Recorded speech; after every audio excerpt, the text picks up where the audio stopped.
Hi everybody, I'm in Shimizu City, Japan, just out for an after-work bicycle ride, and I've come across an interesting place that I think is a Buddhist temple. I passed it before, several years ago, but I never really stopped to look at it. Look at these gates. This is the thing that really got me from the street here.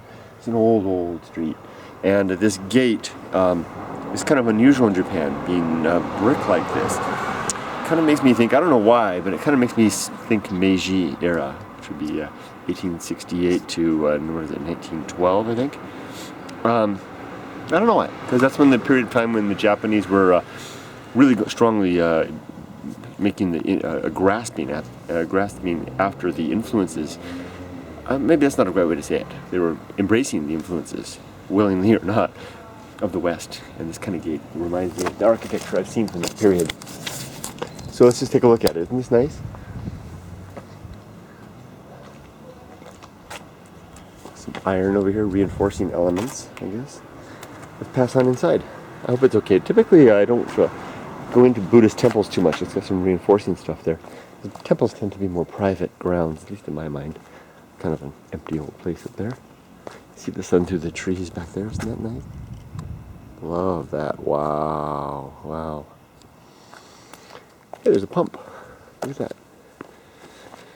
I don't see pumps too often. I wonder if it works. I need to wash my hands anyway. Let's give it a try. Looks like it works. Fill all the water up. There we go. How nice. Actually operating pump. So this is a Buddhist temple. This is the, at least it's the cemetery portion of the temple. Gravestones over here. It's like a burn pit here. Temples and shrines often have burn pits, or I think it's dandanyaki or something like that, where they burn the religious items. Typically we see that at shrines more often. This might be the priest's residence, or maybe in the past it was. There's a couple of old hibachi, hand warmers. Back in the old days, those would have been placed on the tatami mats to keep the hands warm and maybe to do some light cooking. But mostly it has hand warmers in place of a modern what are called stove, which aren't stove, but are actually space heaters, kerosene space heaters. This would have been the heaters of the past. I see them a lot in Japan, but nobody really uses them anymore as they used to be. There's a very humble grave. That gravestone over there is very interesting. Family. These are all family tombs, of course. Here's the temple altar, the temple entrance. Is that a baku? That might be an elephant right there, that thing, but it could also be a baku, which is a dream eater.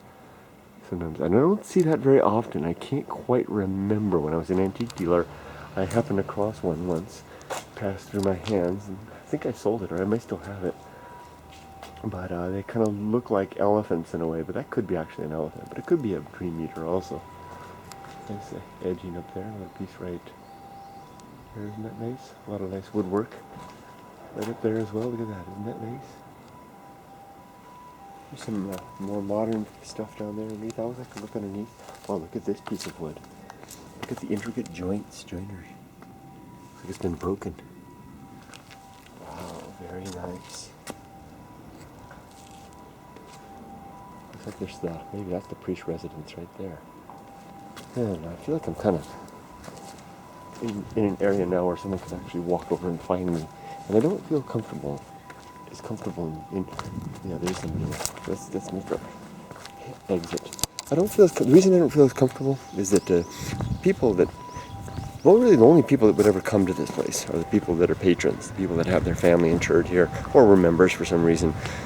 Whereas shrines, on the other hand, Shinto shrines, the Shinto religion, those are more community places where anyone from the community typically goes. That's where the festivals are more often held. Although in some communities, if there's not a big enough shrine, they'll do it at the temple as well to serve that function. But in a place like this is the people who are here, and they will basically pay to do the upkeep. My family does that. We have a shrine, the temple where my wife's family is interred, and we pay money every year to them to keep the place going and to keep things running. And basically also to perform funeral services, post-funeral services for years afterwards for deceased family members. there you go. Thanks for joining me, everybody. I'm going to continue on down the road a little bit, head towards the harbor. Have a great day. See ya.